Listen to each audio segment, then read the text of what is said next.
So today, we're going to get into the philosophy behind one of the most powerful books on personal development ever written. We're not just going to rattle off the 7 habits, we're going to dig way deeper into the core ideas that actually make them work. Let's dive in. This question, man, it just gets right to the heart of what Stephen Covey was talking about. It's that hollow feeling you get, even after a huge win. That slow, sinking realization that the very things you chased have cost you something way more important. It's the painful gap between having a life that looks successful and one that actually feels fulfilling. You know, do any of these hit close to home? These are the exact things Covey heard from people over and over again.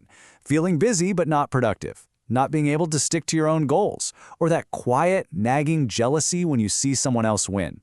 These aren't the real problems. They're symptoms of something much deeper. So what's the diagnosis for all this? Well, Covey went back and looked at 200 years of books and articles about success, and he found something pretty wild. He discovered that around the middle of the 20th century, our whole idea of what it means to be successful got completely flipped on its head. Okay, look at this. For a century and a half, success was all about the character ethic. It was about your primary greatness, things like integrity, humility, courage, who you actually are on the inside. He calls it the farm. You can't cram for a harvest, right? You have to do the work. But then things shifted to the personality ethic. This is all about secondary greatness, how you appear to others. It's about your social image, quick fix techniques, something that, let's be honest, social media has put on steroids. And this quote from Emerson, it just nails the character ethic. Because at the end of the day, who you really are always comes through. It speaks so much louder than any polished image or clever technique you might use. It's the difference between being good and just looking good. This is such a great way to think about it. Focusing only on your personality is like slapping a Band-Aid on a deep wound. Sure, it might cover up the problem for a little while, might stop the bleeding for a second, but the underlying issue, the chronic problem, it's still there, festering underneath, and it will always come back. So, if quick fixes are just Band-Aids, what's the actual cure? Well, it all starts with understanding something Covey calls a paradigm. Basically, it's the mental lens you see the entire world through, and it has way more control over your life than you probably realize. And Covey has this brilliant, super simple analogy for what a paradigm is. It's a map. It's not the real world, that's the territory. The map is just your idea of the territory. And we have these mental maps for everything, for our careers, our relationships, for what we think success even is. Now here's why this is so important. Imagine you're trying to get around Chicago, but someone gave you a map of Detroit. It doesn't matter how hard you try or how positive your attitude is. You can run faster, you can try harder, but all that effort will just get you to the wrong place faster. The problem isn't your effort. The problem is you're using the wrong map. And this leads to such a huge insight.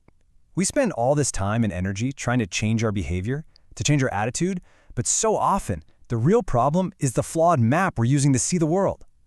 So the first, most crucial step isn't to act differently, it's to see differently. Right, so our maps, our paradigms, they're subjective. They come from our upbringing, our experiences. But the territory, life itself, that's governed by objective, unchanging principles. Covey compares these principles to a lighthouse. They're just there. They're natural laws that don't care if we believe in them or not. Covey tells this amazing story about a battleship at sea in thick fog. The captain sees a light ahead, on a collision course. He signals, "Change your course 20 degrees." A signal comes back, "Recommend you change your course 20 degrees." The captain is furious. He signals back, "I am a battleship. I repeat, change course." And after a short pause, the final signal comes, "I am a lighthouse." The battleship changed course. And the point is so profound. You can't break these principles. You can only break yourself against them. We have to align our maps to reality, not the other way around. Okay, so if we need to align our maps with these lighthouses or principles, how does that work in the real world? Well, it all boils down to this one core idea that Covey calls the P/PC balance. And he explains it perfectly with the old fable about the goose and the golden egg. It's really simple when you break it down. P stands for production. That's the golden eggs, the results you want. PC stands for production capability. That's the asset, the goose, that actually produces those golden eggs. Real true effectiveness is all about keeping those two things in balance. Here's a perfect example from the book. A new owner takes over a restaurant famous for its clam chowder. He wants to boost profits, the golden eggs. So what does he do? He starts watering down the chowder, just a little to cut costs. And for a month, Profits shoot up, but then customers stop coming. He was so focused on getting the P, the profit, that he killed the PC, the customer loyalty, the great reputation. He killed the goose. So the ultimate takeaway here is that effectiveness is always, always a balancing act. It doesn't matter if we're talking about your health, a marriage, your team at work, or a piece of equipment. You have to take care of the goose if you want to keep getting the golden eggs. It's that simple. So once you understand this foundation of principles and the need for balance, the next big question becomes, what golden eggs are you actually trying to get? And this leads us to the very first habit. Begin with the end in mind. You have to know where you're going before you can even start to draw the map. Now, Covey asks us to do this really powerful, maybe a little unsettling thought experiment. I want you to just take a second and actually picture your own funeral. Imagine you're there, watching. Who is there? What's the feeling in the room? And then ask yourself this. What do you truly, deeply want them to say about you, about who you were and the life that you lived? And to make this really concrete, he says to imagine 4 specific people getting up to speak.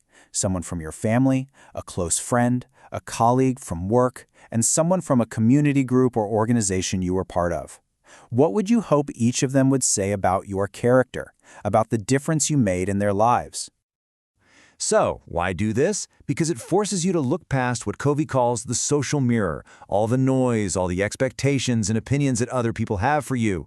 It helps you cut through all of that and connect with what you actually value, so you can create your own blueprint for your life based on what truly matters to you. And this whole idea of defining your own values is deeply tied to being proactive. Before you can ever choose a different future, you have to take complete ownership of your present. It's not about blaming yourself, it's about recognizing that you have the power to choose. And this brings us right back to the core philosophy of the whole book. When you have that clear picture of your own personal end, you can start to live from the inside out. You start making choices based on your deepest values and principles, instead of just reacting to whatever life throws at you. Real change always starts from within. So I'll just leave you with this question, which is really the central challenge of this whole philosophy. Take an honest look at your life right now. Are you the one actively designing it, or are you just letting it be designed by default? Because the choice, as Covey shows us, is entirely yours.